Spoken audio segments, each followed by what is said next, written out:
ఇన్ని సంఘటనలు జరుగుతున్నా కూడా కనీసం మీకు మానవత్వం లేకుండా ఏంది డ్రైవింగ్ ఇది? రోజేమో మేము సోషల్ మీడియా కోసం మిమ్మల్ని చూసుకుంటే మేము ఇది చేస్తున్నాం. ఏదో కొత్తపేట ఆటో స్టాండ్ దగ్గర కింద జరిగిన సంఘటన ఇది. ఒకసారి చూడండి. ఇది డ్రైవర్ల నిర్లక్ష్యం అనాలనా ఏమనాలి? ఏంది ఎవరు ఈ బాధ్యులు దీనికి? మొత్తం రోజుకు 100 ప్రాణాలు పోతున్నాయి, 1000 ప్రాణాలు పోతున్నాయి, అయినా కొంచెం కూడా ఆలోచించారు వీళ్ళు. ఇదే ఏంది సంఘటన చూడండి ఒకసారి. ఒకవేళ ఎవరికన్నా ఏమైనా ఏంటో లోపల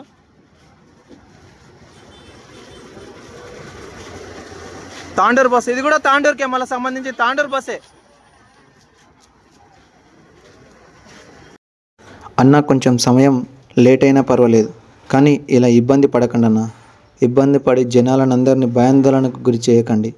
కొంచెం ఆలోచించండి. మన కోసమే కదా, ఒకసారి ఆలోచించండి. కాకపోతే ప్రమాదం ఏం జరగలేదు కాబట్టి సరిపోయింది. ఏదైనా అనుకోని ప్రమాదం జరిగితే అందరం బాధపడాల్సిన వాళ్ళమే. ఆలోచించండి అన్న. అక్కడ ఉన్న స్థానిక కొత్తపేట ఆటో స్టాండ్ కాలనీ వాళ్ళు కూడా అందరూ వచ్చి చాలామంది సహాయం చేశారు. మానవత్వం అంటే ఇలాగే ఉండాలి. ఏ ఆపద వచ్చినా అందరం ఇలాగే కలిసిమెలిసి చేస్తే ఎన్నో ఆపదలను కూడా మనం అరికట్టవచ్చు. వెంబడే పోలీసు వాళ్ళకి కాల్ చేయండి. నమస్కారం మేడం, నా పేరు మనోహర్, సమాజ సేవక్ మేడం.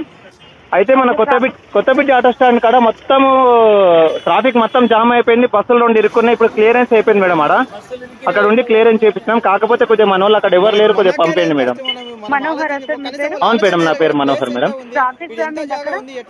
ట్రాఫిక్ చాలుకున్నాయి, తాండూరు బస్ ఇంకోటి, అది క్లియర్ చేసినాము. అక్కడ దగ్గర ఉండి క్లియర్ చేసినాం. కాకపోతే ఇంకా మహబూబ్నగర్ లోకలే మేడం, లోకలే మేడం. మేడం మన కొత్తపేట ఆటో స్టాండ్ ఉంది మేడం. ఆటో స్టాండ్ చౌరస్తా నుంచి మొత్తం ట్రాఫిక్ మొత్తం జామ్ అవుతుంది. హలో సార్, నమస్కారం సార్. నా పేరు మనోహర్ సమాజ్ సేవక్ సార్.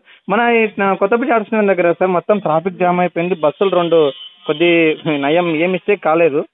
బస్సులు మొత్తం ముందరికి తీసుకొచ్చి ట్రాఫిక్ క్లియర్ చేసినాం. ఒకసారి ఆడికి వెళ్ళండి సార్, అంతే సార్.